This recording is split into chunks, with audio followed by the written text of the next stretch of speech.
Assalamualaikum warahmatullahi wabarakatuh. Perkenalkan, nama saya Dini Rahmawati dengan nomor pokok mahasiswa C1C0222. Di sini saya akan mereview ulang materi akuntansi keuangan 2 dengan tema Directive Securities.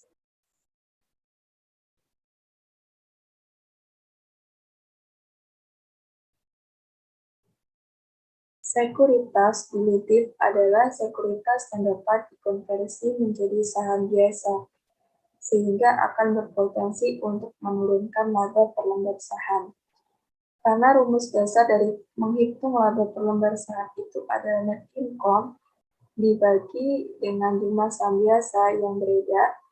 Jika jumlah saham biasa yang beredar menjadi bertambah karena ada sekuritas yang dulunya bukan saham biasa, sekarang dikonversi menjadi saham biasa.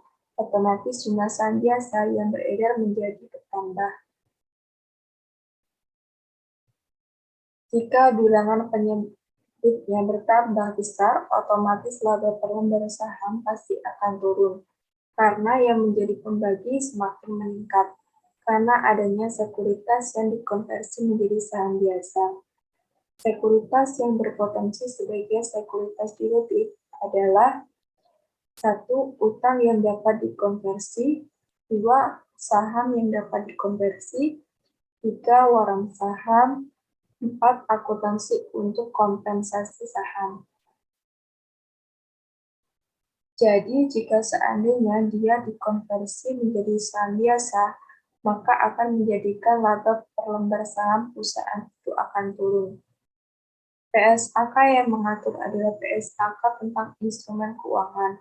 Jadi, PSAK nomor 50, PSAK 53, dan PSAK 55.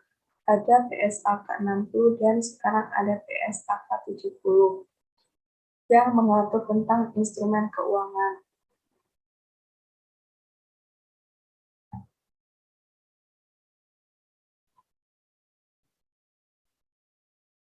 Convertible bond bentuknya adalah obligasi, tetapi memiliki fitur yang dapat dikonversi menjadi saham biasa, karena ada obligasi yang tidak memiliki fitur dapat tukar dengan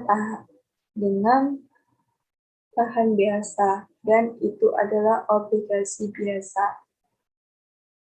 Jadi obligasi itu dapat ditukar menjadi saham biasa pada masa yang akan datang. Alasan perusahaan menerbitkan convertible bond yaitu supaya lebih menarik. Karena biasanya orang akan lebih tertarik membeli obligasi jika ada fitur dapat dikonversi menjadi saham biasa dibandingkan jika obligasi itu berbentuk obligasi biasa.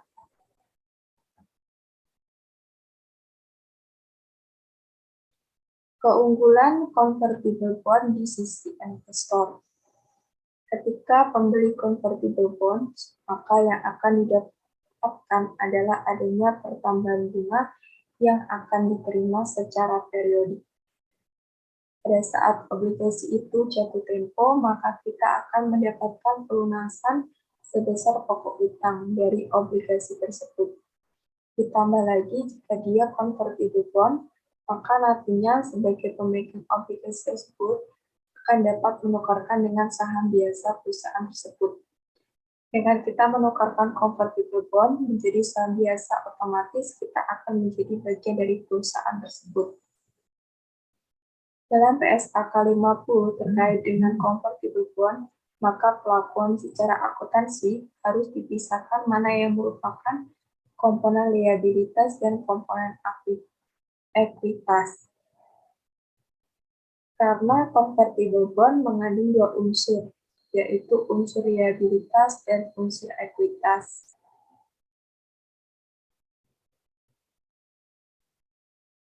Cara untuk memisahkannya, kita mengenal dengan metode with and without, atau metode dengan dan tanpa.